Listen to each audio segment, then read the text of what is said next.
What was the banquet for 5,000, born from just 5 loaves of bread? It was the moment a teacher shattered the very laws of reality, not with thunder or spectacle, but with a quiet blessing and the breaking of bread. It was a feast where hunger was not merely satisfied, but annihilated by a power that defied all physical constraints. This is the story of that day, when the veil between the possible and the impossible grew thin, and a crowd of thousands witnessed a miracle that would echo through eternity. The sun was a merciless hammer in the sky, beating down upon the parched earth of the Valley of Echoes. It was a desolate, forgotten place, a great stone bowl carved from the Judean wilderness, where the heat shimmered in visible waves, and the only shade was cast by the jagged teeth of limestone cliffs. Dust, fine as ground bone, coated everything, the thorny shrubs that clung stubbornly to life, the cracked, dry ground, and the robes of the men who had sought refuge here. They had come for silence, for a moment of peace in a world that had just grown colder and more dangerous. The news had arrived like a stone dropped into a still pool, its ripples spreading shock and grief through their small company. John the Baptist, the fierce voice crying out in this very wilderness, had been silenced. A king's petty cruelty and a dancer's whim had been enough to extinguish one of the brightest flames in Israel. Jesus, their teacher, had felt the loss profoundly. His eyes, usually filled with a light that seemed to come from a source beyond the sun, held a shadow of deep human sorrow. He had said little, simply gesturing them towards the boat, his intent clear. They needed to withdraw, to mourn, to find a quiet place away from the pressing crowds and the ever-watchful eyes of their enemies. The Valley of Echoes should have been that place. It was remote, inhospitable, a natural fortress of solitude. But the people were a tide that could not be turned back. News of the teacher's presence traveled on the wind, a whispered promise of hope that was more powerful than any barrier. They came from the fishing villages along the Galilean shore, from the farming towns nestled in the hills, from the bustling streets of Capernaum. They came on foot, their sandals kicking up plumes of the relentless dust. At first it was a trickle, a family with a sick child whose fever would not break. An old man, his back bent like a question mark, led by his determined grandson. A group of fishermen, their hands calloused and their faces etched by the sun, seeking words of truth that no Pharisee could offer. But the trickle soon became a stream, and the stream a flood. By midday, the floor of the valley was no longer empty. It was a living, breathing sea of humanity, a mass of over 5,000 men, not to mention the women and children who accompanied them, their colorful garments a stark contrast to the bleak, dun-colored landscape. The sound was a constant, low, humor river of whispers, coughs, the shuffling of thousands of feet, and the fretful cries of babies overwhelmed by the heat and the sheer press of bodies. The disciples, who had hoped for rest, found themselves on edge, their exhaustion warring with their duty. Peter, his face grim, moved through the edges of the crowd, his powerful shoulders creating a path where none existed, his words a low growl to maintain some semblance of order.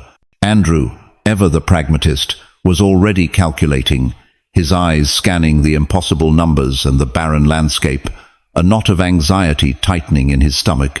They were all grieving for John, but there was no time for grief. The people pressed in, their needs a palpable force. They brought their sick, their lame, their tormented. They held up withered hands and pointed to sightless eyes, their faces filled with a desperate, fervent hope. And Jesus, who had come seeking solace for his own sorrow, looked out upon them, and his heart was moved. The weariness seemed to fall from his shoulders. Where his followers saw only a crushing burden, a logistical nightmare, the teacher saw a field of hearts, parched and desperate for the living water of his words. He saw them not as a crowd, but as individuals each one, a soul precious and lost. As he told his disciples, they were like sheep without a shepherd. So he began to teach. His voice, calm and clear, carried in the strange acoustics of the valley, seeming to touch every ear. He spoke of a kingdom not of this world, of a love that forgives all debts, of a father who sees the fall of a single sparrow. The people listened, mesmerized. The oppressive heat seemed to lessen, the dust seemed to settle. For a few hours, the valley was transformed from a place of desolation into a sacred cathedral. He moved among them, his touch bringing healing, his words bringing peace. Fevers broke, twisted limbs straightened, and a light returned to eyes that had long been dimmed by despair. But the sun, which had paused at its zenith as if to listen, now began its slow descent toward the western cliffs. Long, stark shadows began to stretch across the valley floor like grasping fingers. The air grew cooler, and with the cooling came a new, more urgent awareness. Hunger. The low hum of the crowd began to change its pitch. The cries of the children became more insistent. The faces that had been rapt with attention now showed lines of weariness and want. It was Philip who finally broke the spell, approaching Jesus with a troubled expression. He was a man who understood numbers, logistics, the hard reality of the world. "Master," he began, his voice low and urgent, "this is a remote place, and the hour is already late. Send the crowds away so they can go to the surrounding villages and countryside to buy themselves something to eat. There is nothing here." Nothing. Jesus looked at Philip, and then his gaze swept across the vast assembly. The thousands of faces turned toward him. The last rays of the sun caught the dust motes dancing in the air, turning them into a golden haze. A profound stillness settled over him. He knew the emptiness of their stomachs, but he also knew the deeper emptiness in their souls. He would not send them away hungry, in any sense. He turned his gaze from the sea of people back to his small, weary band of followers. A faint, almost imperceptible smile touched his lips, a smile that held a secret the universe was about to learn. He looked directly at Philip, whose mind was still racing with calculations of cost and impossibility. "They do not need to go away," Jesus said, his voice quiet, yet carrying an undeniable authority. He then uttered a command so simple, so impossible, that it stunned the disciples into silence. "You give them something to eat." The words hung in the air, heavier than the oppressive heat had ever been. "You give them something to eat." It was not a suggestion. It was a command, spoken with the calm certainty of a man asking for a cup of water. For a moment, there was only the sound of the wind whispering over the rocks and the distant, hungry murmur of the crowd. Philip was the first to find his voice, a choked, incredulous laugh escaping his lips. "Master, do you see them?" he asked, his arm sweeping in a gesture that encompassed the entire valley. "Even if we had money, which we do, not 200 denarii, would not buy enough bread for each of them to have a single bite. 200, that is a working man's wage for 8 months. His mind, so adept at logic and order, was recoiling from the sheer absurdity of the command. He was not being difficult. He was stating a fact as solid and unmovable as the cliffs around them. It was a mathematical impossibility. Peter, never one for quiet contemplation, threw his hands up in exasperation. His face, already ruddy from the sun, darkened with frustration. "Send them away, Lord. It is the only compassionate thing to do. Are we to watch them starve? Their hunger is becoming an anger. I can feel it. Soon they will be more than we can handle. This is not a classroom. It is a powder keg." The other disciples gathered in a tight, anxious huddle, their voices a frantic, whispered chorus of protest and confusion. "The nearest village is hours away, and their market would be stripped bare by the first 100, one muttered. "We have nothing," said another. "The purse is nearly empty." Judas, who held that purse, said nothing at all. He simply ran his thumb over the worn leather of the small bag at his belt, his eyes cold and distant. He had already done the calculation. He knew to the last lepton how little they had. This command was not just impractical, it was madness. It flew in the face of all reason, of every law of economics and survival. Jesus listened to their frantic protests, his expression unreadable. He did not argue or rebuke them for their lack of faith. He simply waited, letting the full weight of their human logic and their perceived reality settle upon them. He let them exhaust their arguments against the wall of his serene silence. Only Andrew, Peter's quieter brother, seemed to take the command at face value. While the others debated the impossibility, Andrew took the possibility, however slim, as his task. If the teacher said to feed them, then there must be something to feed them with. His was not the faith of blind confidence, but the faith of simple obedience. He turned away from the bickering circle of his friends and slipped into the crowd. Moving through the throng was like wading through a thick, slow-moving river. The air was close, smelling of sweat, dust, and the faint, sweet scent of desperation. People turned as he passed, their eyes asking questions he could not answer. "Is the teacher finished?" a woman asked, holding a sleeping child. "Will there be food?" a man's voice rasped from nearby. Andrew could only offer a weak smile and a non-committal shrug, feeling the foolishness of his quest with every step. He was searching for a feast in the middle of a famine. He asked a few people near the front, his voice low with embarrassment, "Do you have any food to share?" He was met with empty hands and regretful shakes of the head. "We ate what we brought this morning," one man told him. "We did not expect to be here so long." Of course not, no one had. He pushed deeper into the crowd, towards the middle, where the families were clustered together for a sense of safety. Children, their energy finally spent, were now whining, pulling at their mothers' robes, their cries of "I'm hungry" a constant, piercing refrain. It was here, in the heart of the great multitude, that he saw him. He was a small boy, perhaps no more than 9 or 10 years old, sitting on a rock beside a woman who was likely his mother. While others around him were fretful, the boy was strangely composed. He was clutching a small woven pouch to his chest, guarding it with a seriousness that was both comical and touching. Andrew's heart, already heavy, sank a little further. Whatever the boy had, it was his own, and it was precious to him. Andrew knelt, bringing his eyes level with the child's. "Hello," he said, his voice gentle. "What have you got there?" The boy looked from Andrew to his mother, who gave a slight, tired nod. Hesitantly, the boy opened the pouch. Inside, wrapped in a piece of cloth, were 5 small, round barley, loaves, the bread of the poor, coarse and flattened, 2 small salted fish, the kind that were more of a relish than a meal. It was a child's lunch, a meager portion that might satisfy one small stomach and nothing more. Andrew felt a wave of despair and hope crash together inside him. It was nothing. It was less than nothing. And yet it was something. It was all he had found. "Son," Andrew began, choosing his words carefully, "the teacher, we need food for all these people. Would you be willing? Would you share your lunch?" The boy looked at his small meal. Then he looked out at the endless sea of faces, a scope of hunger his young mind could barely comprehend. He looked at the kind, desperate face of the big fisherman kneeling before him. Then he looked toward the center of the valley, where he could just see the figure of the teacher, standing serene amidst the chaos. A flicker of understanding, or perhaps just simple childish trust, passed through his eyes.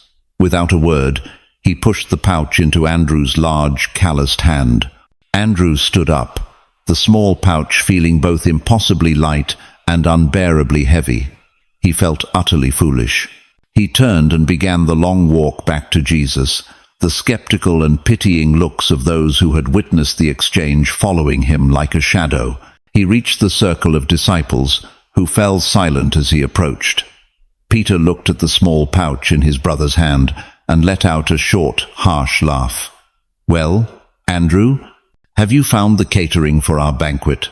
Andrew's face burned with shame, but he pushed past them and stood before Jesus. He held out the pouch, refusing to meet the teacher's gaze. "Master," he said, his voice thick with futility, There is a boy here who has 5 barley loaves and 2 small fish." He finally looked up, his eyes pleading for understanding, for a release from this impossible task. He added, his voice barely a whisper, the final, crushing truth. "But what is that for so many?" The question hung in the air, a perfect summary of their despair. What is that for so many? It was the voice of reason, the cry of logic against the absurd. Peter shook his head, a look of pity on his face for his earnest, simple-hearted brother. Philip sighed, the sound one of weary resignation. This entire exercise had been a descent into madness, and Andrew had just brought back the punchline. But Jesus did not laugh. He did not dismiss Andrew's pathetic offering. Instead, he looked at the small pouch in Andrew's hand as a king might look upon a chest of treasure. A profound and holy stillness seemed to emanate from him, pushing back the anxiety of his disciples and silencing their whispered objections. He reached out and took the pouch, his fingers closing around the simple woven fabric with a deliberate, gentle reverence. He looked at Andrew, and in his eyes there was no hint of disappointment or ridicule. There was only an expression of profound approval, a warmth that seemed to wash away Andrew's shame and fill him with a sudden, inexplicable peace. He had done as he was asked. He had brought what he could find. Then Jesus turned his gaze from his disciples to the vast, restless sea of people. The murmur of hunger was growing more insistent, a low, rhythmic wave of discontent. The last vestiges of sunlight were bleeding from the sky, painting the cliffs in hues of violet and deep orange. The time for talk, for debate, for calculation, was over. His voice, when he spoke, was not loud, but it cut through the growing unease with an effortless authority that commanded immediate attention. "Have the people sit down in groups on the green grass." For a second time that evening, his disciples were stunned into silence. Sit down?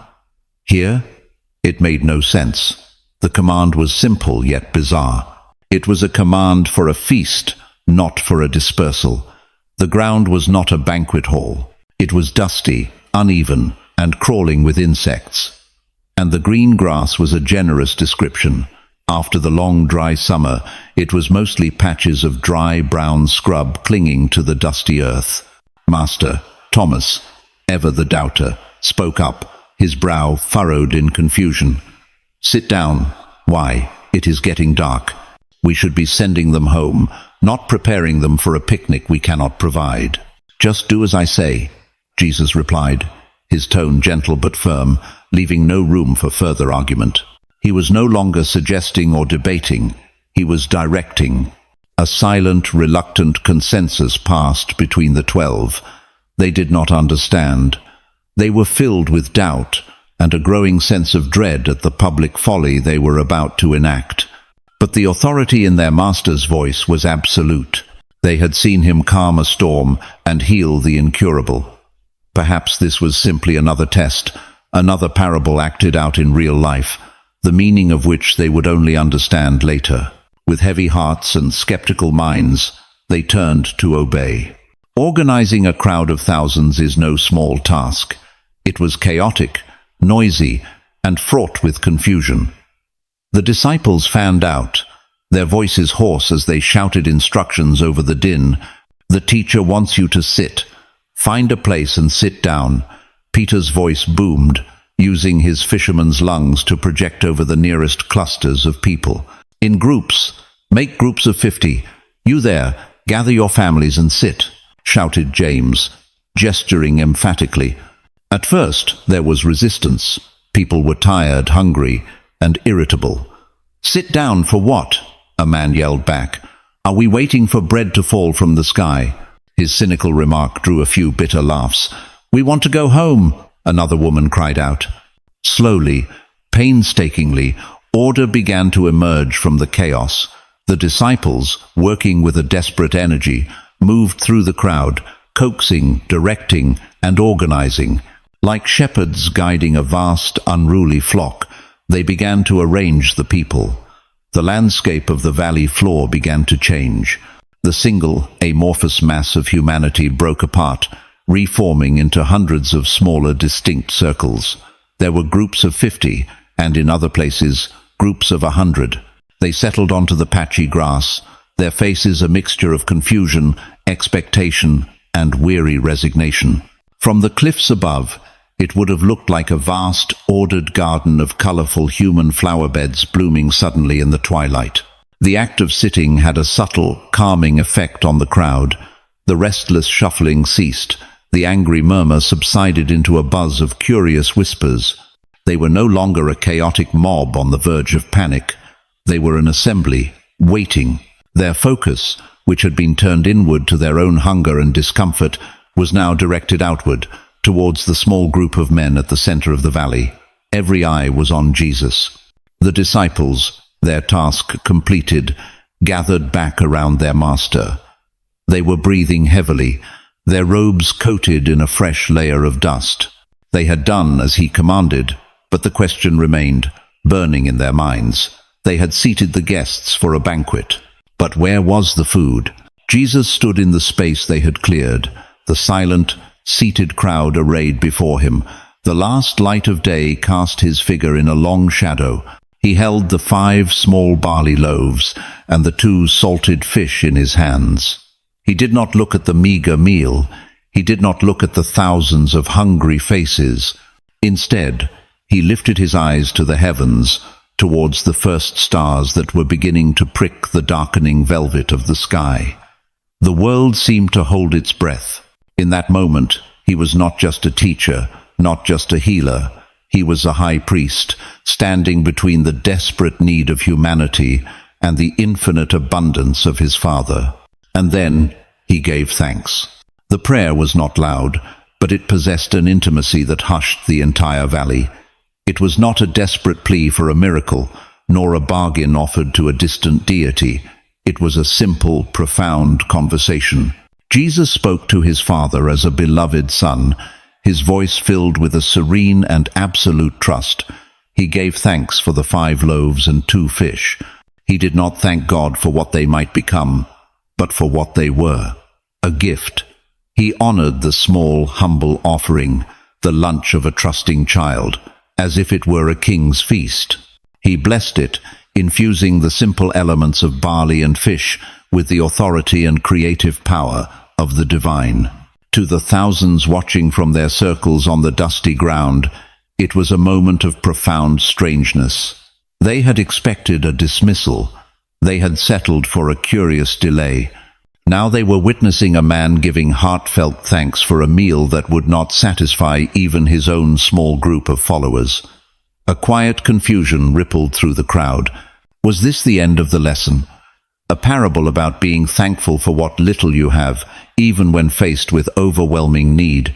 It seemed a cruel and unsatisfying conclusion to a day that had promised so much more. The disciples, standing closest, felt a tension that was almost unbearable.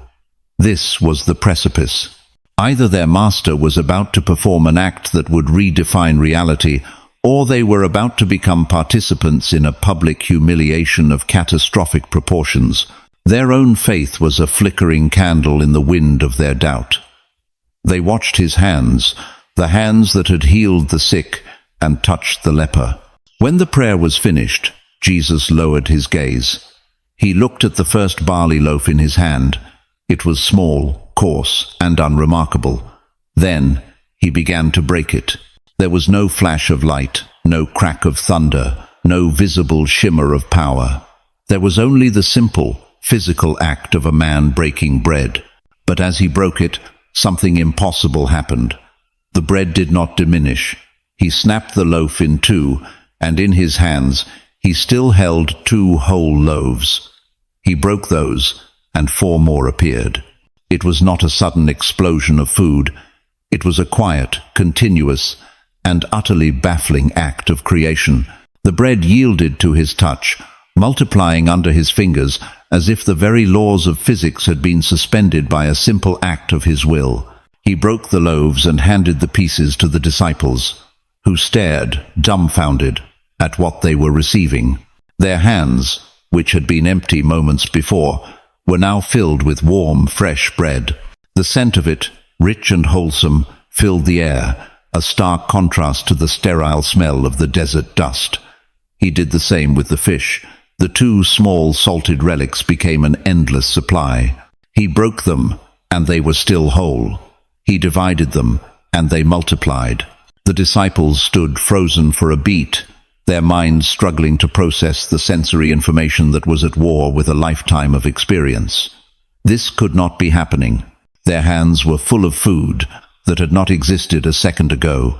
The sheer tactile reality of it, the weight of the bread, the rough texture of the cooked fish was undeniable. Jesus looked at their stunned faces, a gentle urgency in his eyes. "Go," he said simply. "Distribute it to the people." Spurred into action by his voice, the 12 turned, their arms laden with the impossible bounty. They moved towards the first circles of people, their steps hesitant at first, then gaining confidence. They were no longer organizers of a foolish errand. They were waiters at a divine banquet. As the first disciple approached the first group, a hush fell over them. He knelt and began to pass out the food. He handed a large piece of bread to a grizzled old man, who took it with a trembling hand, his eyes wide with disbelief. He gave another piece to a young mother, who immediately broke it in two and gave half to the child in her lap. The disciple moved down the line, and his arms, which should have been emptying, remained full. The more he gave away, the more there was to give. A ripple of awe, a collective gasp, spread from that first circle outwards across the valley floor. The murmur of hunger was replaced by gasps of astonishment. The scene was replicated hundreds of times over as each disciple moved to their designated sections. What had been a landscape of skepticism was transforming into a theater of wonder. Peter, his earlier frustration completely forgotten, moved with a newfound energy, a broad grin splitting his face. He laughed as he handed a piece of fish to a man who had mocked him just an hour earlier. "You asked if we were waiting for bread to fall from the sky," Peter boomed. It seems the teacher had a better idea. Andrew found the family of the little boy who had given them his lunch. The boy's eyes were like saucers as Andrew knelt before him and his mother, his own arms now overflowing with the very food the boy had surrendered. Andrew placed a portion of bread and fish into the boy's hands that was 10 times the size of his original meal. The boy looked at the food, then at his mother, then at Andrew, a slow, wondrous smile spreading across his face. He had given away his small lunch and had received a feast in return.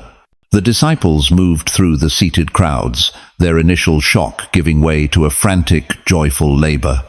It was an experience that defied all logic. They would reach into their arms to pull out a piece of bread for someone, and their hand would close around another one that hadn't been there a moment before. It was an unending, self-replenishing supply. They were conduits for a miracle, their own human hands distributing a meal that had its origins in the heart of God. The people ate. They tore into the warm bread with an eagerness born of hours of hunger. They savored the salty, savory fish. But they ate with a sense of reverence, with a new understanding. This was not just food. This was a sign. Every bite was a taste of the impossible. The children who had been crying were now laughing, their faces smeared with crumbs. The adults whispered to one another, their eyes constantly drawn back to the serene figure of the teacher, who stood watching, his work now being completed through the hands of his followers. The Valley of Echoes, a place of desolation, had become the site of the most incredible banquet the world had ever known. The sun had set, but a new light was dawning in the minds of the 5,000. The feast unfolded under the nascent canopy of the stars. What began as a cautious, disbelieving acceptance of the food blossomed into a full-throated, joyous celebration. The valley, once filled with the sounds of hunger and discontent, now echoed with laughter, with the excited chatter of families, and with exclamations of pure, unadulterated wonder. The disciples, once harried and stressed, were now swept up in the jubilant tide, their faces shining with sweat and awe in the deepening twilight. They were tireless. They moved from group to group, their arms a perpetual fountain of sustenance. A rhythm was established, a holy and miraculous dance of distribution. A disciple would arrive at a circle of 50, his arms laden. He would move from person to person, handing out generous portions. A large man with a ravenous appetite would ask for more, and it was given without hesitation. A mother would worry that her 4 children had not had enough, and her hands would be filled again. There was no rationing, no concern for scarcity.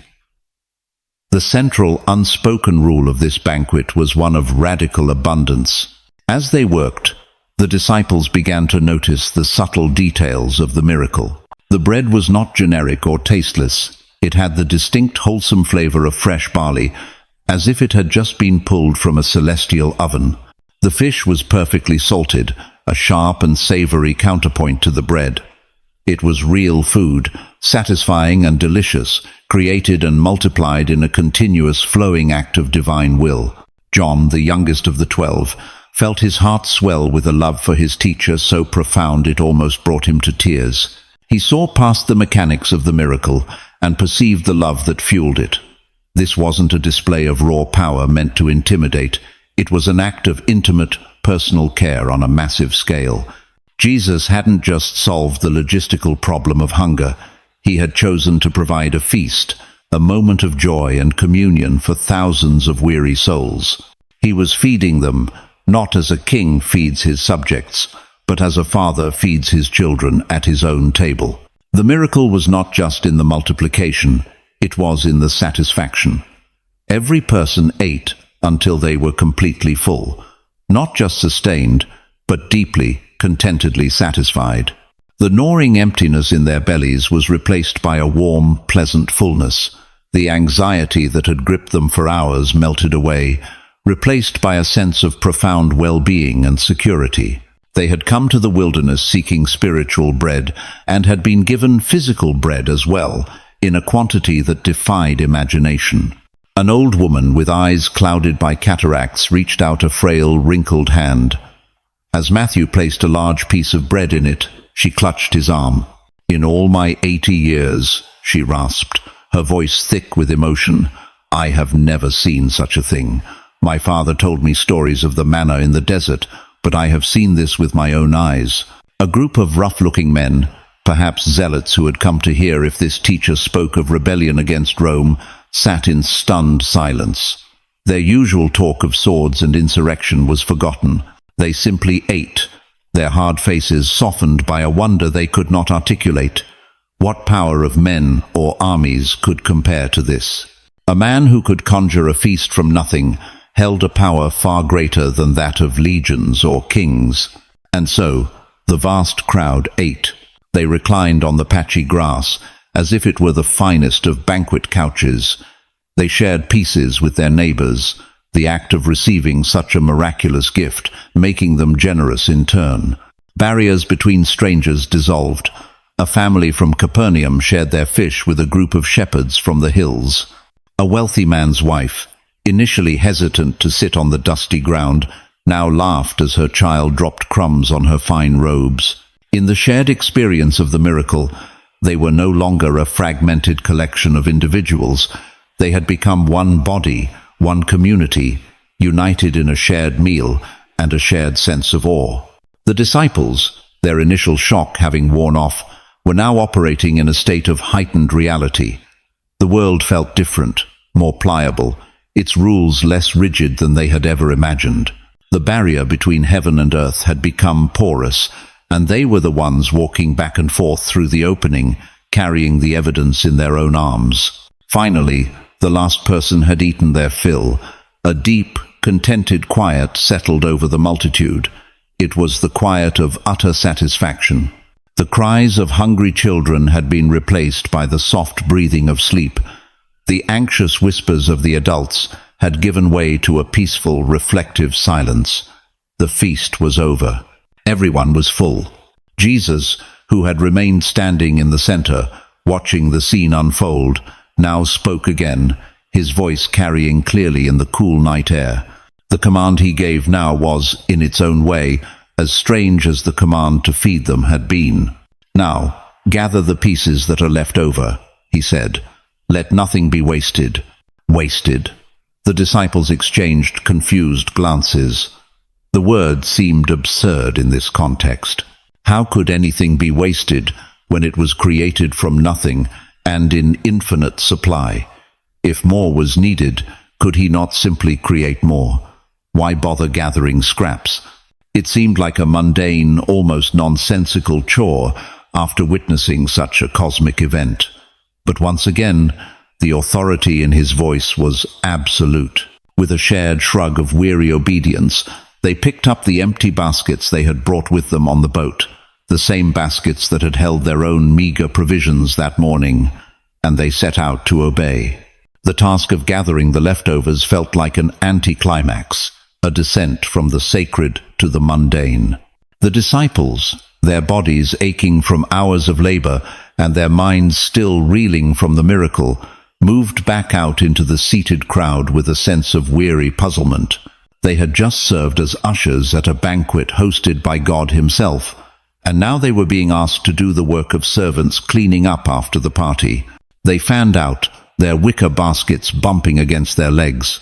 The night had fully settled, and the valley was illuminated by a brilliant canopy of stars and a rising moon that bathed the scene in a soft, silvery light.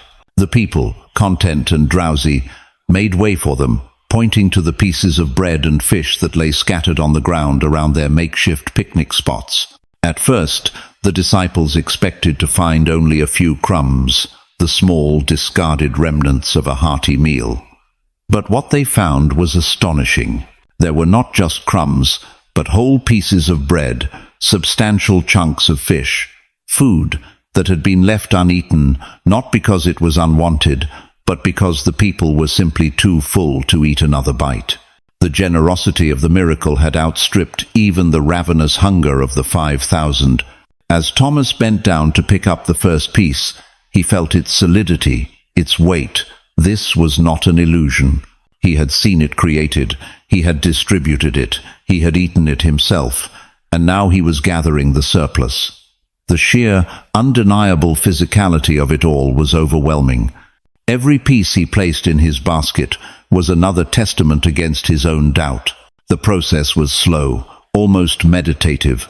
The disciples moved through the quiet, resting groups, and the small act of gathering became a confirmation of the miracle's scale.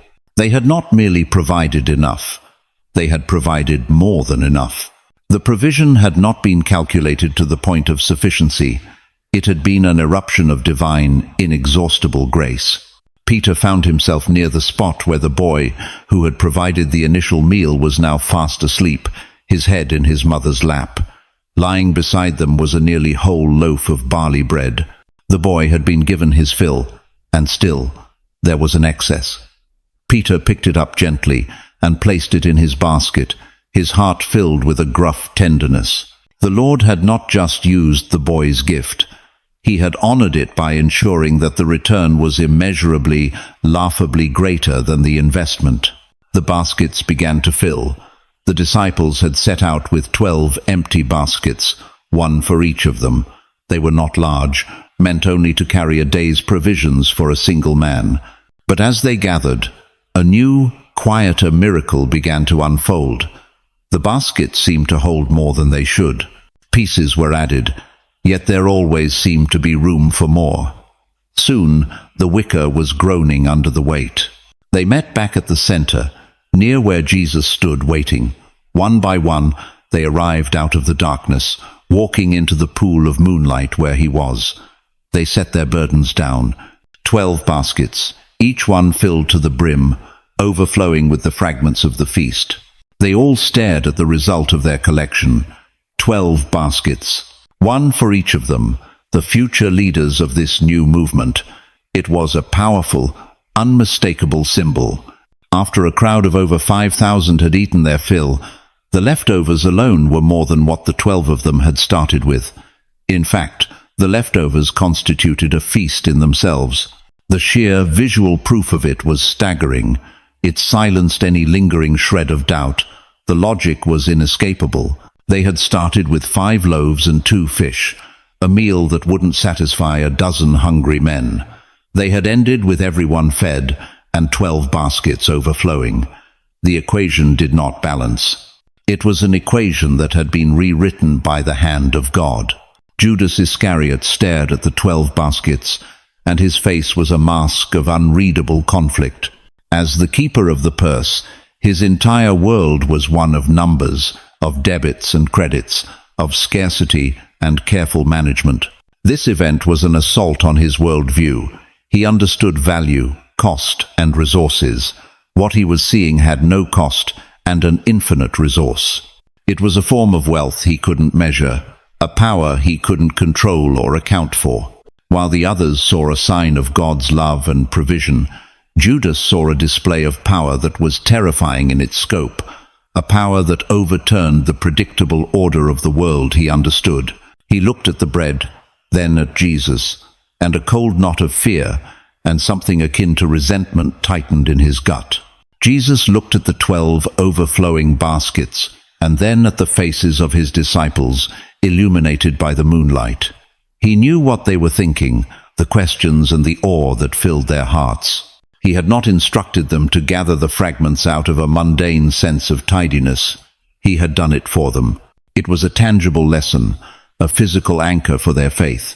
In the days to come, when doubt would creep in, when they would face scarcity and fear, when the memory of the miracle might seem like a dream, they would have this. They would remember the impossible weight of the baskets. They could close their eyes and see the 12 mounds of bread and fish, a testament to a Lord who does not merely provide, but who provides with an abundance that spills over, an abundance that leaves a surplus even after every need is met. It was a sign that with him there is no lack. The fragments were not waste, they were proof. They were the divine exclamation point at the end of a miraculous sentence. A new kind of murmur began to ripple through the crowd. It was different from the earlier sounds of hunger or the later gasps of awe. This was a sound of excited, dangerous speculation. The people, their bellies full and their minds electrified by what they had witnessed, were no longer just a passive audience. They were becoming a movement. And a single, powerful idea was taking root among them. Men began to stand up, gathering in tight, fervent clusters. Their voices, low at first, grew in volume and confidence. The disciples, standing guard by their baskets of plenty, could overhear the snippets of conversation carried on the night air. "Did you see it? With your own eyes," one man said to his neighbor, his voice filled with a conspiratorial zeal. "This is more than just a prophet. The prophets of old called down fire or parted waters," another added, his voice rising. "But who among them could create a feast from thin air? This is the power of a king." The word hung in the air. King. It spread like wildfire. This man, this Jesus, had just solved the most fundamental problem of any army, any nation: logistics. A leader who could feed thousands with a blessing was a leader who could sustain a rebellion indefinitely. He could march on Jerusalem, and his army would never go hungry. The Roman garrisons, dependent on their long supply lines, would be powerless against a force that carried its own inexhaustible pantry. "He is the one Moses spoke of," a voice cried out from the crowd, referring to the prophecy of a prophet greater than Moses. "He gave us bread in the wilderness, just as Moses did."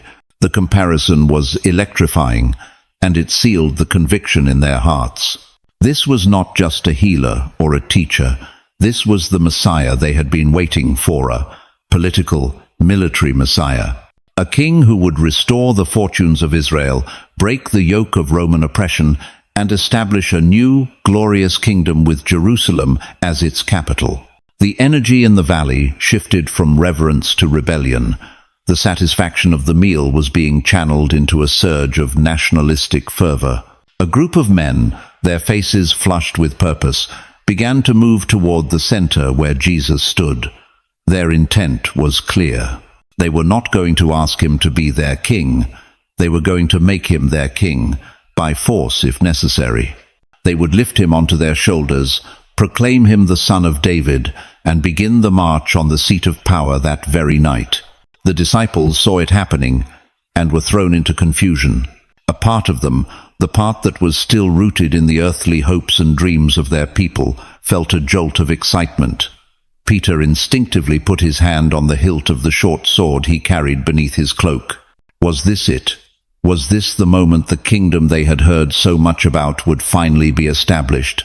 A kingdom of power, justice, and plenty, with their master on the throne and them at his right hand. But Jesus felt the shift in the crowd's heart immediately. He saw their intention before they had even taken a dozen steps, and his entire demeanor changed. The serene calm was replaced by a sharp, commanding urgency. This was a temptation more dangerous than any physical threat. They sought to take the divine, spiritual power they had just witnessed and forge it into a crude, earthly weapon. They wanted to turn the bread of life into political currency, to reduce the King of Heaven to a King of Israel. He turned to his disciples, his voice sharp, cutting through their own dawning excitement. "Get into the boat immediately and go on ahead of me to the other side, to Bethsaida," he commanded. "I will dismiss the crowd." The order was abrupt, jarring. "But Master," James began, gesturing toward the approaching men, "they mean to make you go now." Jesus' voice was like the crack of a whip. It was an order that tolerated no dissent. He was not just sending them away. He was protecting them. He was removing them from the intoxicating poison of the crowd's ambition before it could fully infect them. Reluctantly, confused, and with a sense of disappointment, the 12 obeyed. They picked up their cloaks and belongings, leaving the 12 baskets of bread where they lay, and hurried down the sloping valley floor toward the shore of the lake where their boat was moored. They could hear the roar of the crowd growing behind them, a sound that was now a chant. A king, we have found our king." As soon as the disciples were on their way, Jesus turned to face the advancing vanguard of the new rebellion. He did not raise his voice. He did not perform another miracle. He simply held up a hand, and the power that emanated from him was not the creative force of the feast, but something else entirely, an authority so absolute and unyielding that it stopped the zealous men in their tracks. He began to speak to them, and his words were not those of a revolutionary leader. He spoke not of Rome, but of the soul. He spoke not of earthly thrones, but of the kingdom of God within them. He gently, firmly dismantled their political hopes. He turned their attention from the bread that perishes to the bread that gives eternal life. He effectively dismissed them, not with a command, but by dissolving the very premise of their fervor. He refused their crown. Disappointment was a palpable wave that washed over the crowd. The fire in their eyes dimmed. He was not the king they wanted. He would not lead their armies. He was something other, something they could not quite grasp. The energy that had united them dissipated. Confused and deflated, they began to break up, the single-minded mob dissolving back into individual families. Slowly, in scattered groups, they began the long walk home, their bellies full, but their hopes of a new kingdom dashed. Jesus watched them go, his heart aching with a sorrowful love. They had seen the sign, but they had misunderstood its meaning. They had tasted the grace of God and had tried to bend it to their own will. When the last of the crowd had disappeared over the ridge, the Valley of Echoes fell silent once more. The only evidence of the evening's events was the 12 abandoned baskets of bread, sitting in the moonlight as a silent testament. Jesus was alone. The temptation of the crown had passed. He had refused to be the king they wanted, so he could continue his path toward being the savior they needed. Exhausted, he turned away from the scene of the feast and began to climb the mountain to be alone with his Father. The boat slid out onto the dark, glassy surface of the Sea of Galilee. The disciples rowed with a grim, frustrated rhythm. The exhilaration of the miracle had curdled into a bitter cocktail of confusion and disappointment. They had been on the cusp of a revolution, the moment their earthly hope seemed ready to bloom, and the teacher had dismissed it all with a wave of his hand. He had sent them away like children being ushered out of a room where adults were having a serious discussion. "I don't understand him," Peter muttered, pulling hard on his oar, the muscles in his back and shoulders bunching in frustration. The kingdom was in our grasp. The people were with us. He could have had everything. And what would he have done with it, Peter? John asked quietly from the stern, his voice a stark contrast to Peter's heated tone. Saturday on a throne in Jerusalem, while the Romans plotted to crucify him. He fed them, and all they saw was a general who could supply an army.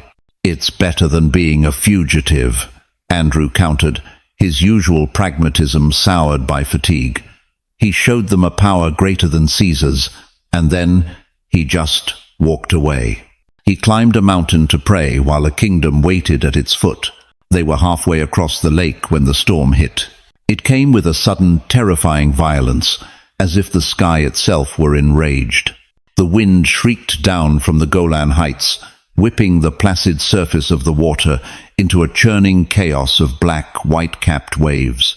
The small fishing boat, which had felt so sturdy just moments before, was now tossed about like a child's toy. Rain, cold and hard as pellets of ice, lashed down, blinding them.